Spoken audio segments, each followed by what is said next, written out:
चाहिए कि वो भोजन कितनी जल्दी पचकर आपका हिस्सा बन जाता है।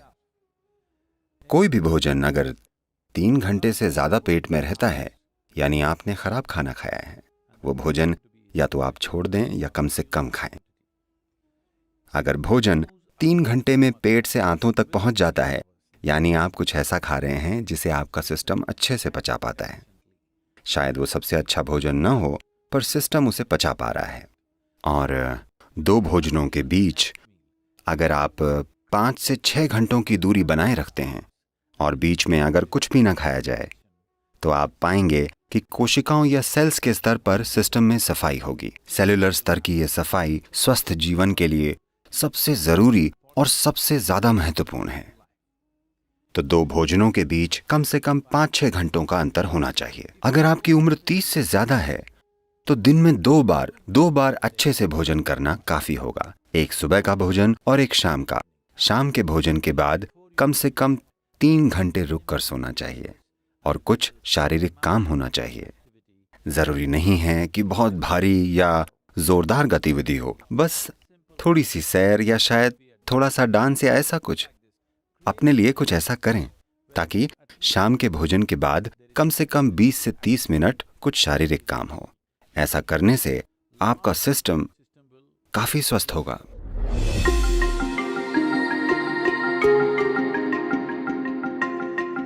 एनीमिया होना यानी खून ने अपना लोहा खो दिया है, यानी आपने अपनी ताकत खो दी है। ठीक है, शरीर की ताकत चली गई, आप थका हुआ महसूस करेंगे, बेवजह थकावट होगी। क्योंकि जब लोहा कम हो जाता है, तब खून का ऑक्सीजन शरीर में अच्छे से नहीं पहुंचता, यानी आपका शरीर, आपका हृदय, आपका दिमाग सब कुछ ज्यादा काम नहीं कर पाएंगे क्योंकि आपके पास ऑक्सीजन कम है।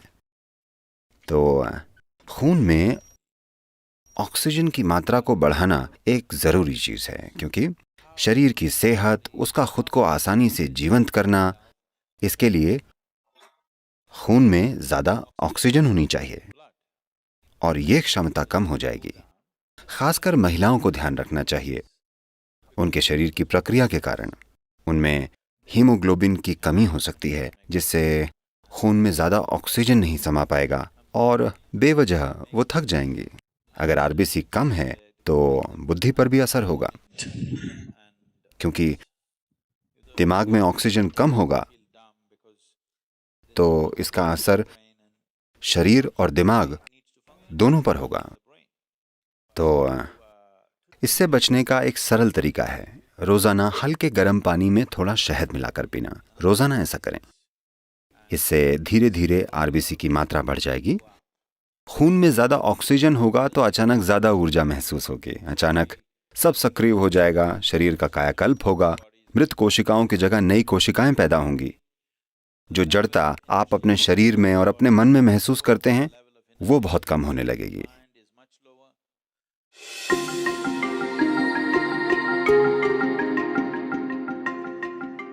तो शहद हमारे सिस्टम पर अलग अलग असर डालता है। कच्चे शहद का एक तरह का असर होता है, ठंडे पानी में पीने से उसका असर अलग होता है, हल्के गर्म पानी में पीने से अलग ही असर होता है। हम यहां इसे हल्के गर्म पानी में पीकर सिस्टम को खोलना चाहते हैं। If you put it into boiling water, some part of honey will turn poisonous.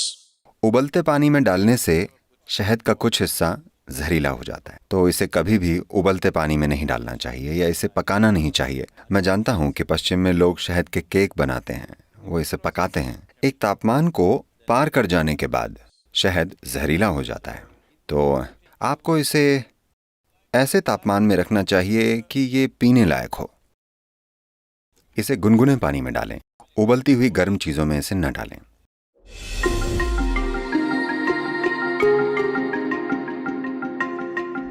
देखिए, नींद अपने आप में जीवन की जरूरत नहीं है। शरीर को नींद नहीं, आराम चाहिए। नींद आराम का बस एक रूप है। कई लोग ऐसा सोचने लगे हैं तमिलनाडु में अगर कोई कहे रेस्ट பண்ணிக்கறாங்க, यानी वे सो रहे हैं, जरूरी नहीं है, बैठकर भी आराम हो सकता है ना? हाँ, खड़े होकर भी आराम हो सकता है, दौड़ते दौड़ते खड़े हो जाने पर भी आराम मिलता है।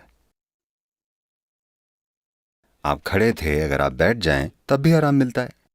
आराम करने के कई तरीके हैं। सबसे जरूरी बात यह है कि आराम यानी आप ऊर्जा का इक्वेशन बदल रहे हैं, यानी ऊर्जा का खर्च कम हो रहा है पर इसकी पैदावार उसी तेजी से हो रही है। तो कुछ समय बाद ताजगी महसूस होती है क्योंकि ऊर्जा कम खर्च हो रही है। मूल रूप से आप ऊर्जा को मैनेज कर रहे हैं। काम करते समय ऊर्जा ज्यादा खर्च होती है, पैदावार जितनी भी हो, पर वो काफी नहीं होती। कुछ समय में आप थक जाएंगे क्योंकि भारी खपत हुई है। खर्चा कम करके पैदावार बढ़ाई जाए तो कुछ समय में ज्यादा ऊर्जा महसूस होती है। सबसे बेहतरीन तरीका तो यह होगा कि जीवन में नींद ही ना हो, पर अभी यह संभव नहीं है क्योंकि शरीर में कुछ जड़ता है। तो कम से कम नींद ठीक है, बाकी समय शरीर को आराम है। अगर शरीर आराम से रहे तो नींद तब तक नहीं आती जब तक शरीर एक तरह से थक न जाए। तो शरीर कभी भी नींद नहीं मांगता, पर आराम जरूर मांगता है। अगर आपको यहां आराम से बैठना नहीं आता तो ये ऐसे आराम करेगा, इस प्रकार। अगर आप बिल्कुल आराम से बैठ पाएं तो ये बिना सोए घंटों बैठेगा, वरना शरीर को सिर्फ नींद में ही आराम मिलेगा। अभी यहां बैठे बैठे आप एक सरल काम कर सकते हैं कि आप यहां आकर बैठ जाएं। बस अपना ध्यान अपने सिर के ऊपर से अपने पैर की उंगलियों तक ले जाएं और देखें क्या सब कुछ ढीला और आराम से है, या आप ऐसे बैठे हैं।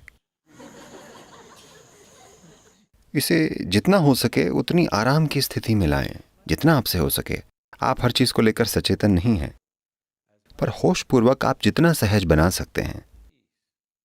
आप अचानक देखेंगे कि अगर आप 10 बजे सोते हैं और आप बस 1 घंटे यहां आराम से बैठते हैं तो आपकी नींद आधे घंटे आगे बढ़ जाएगी।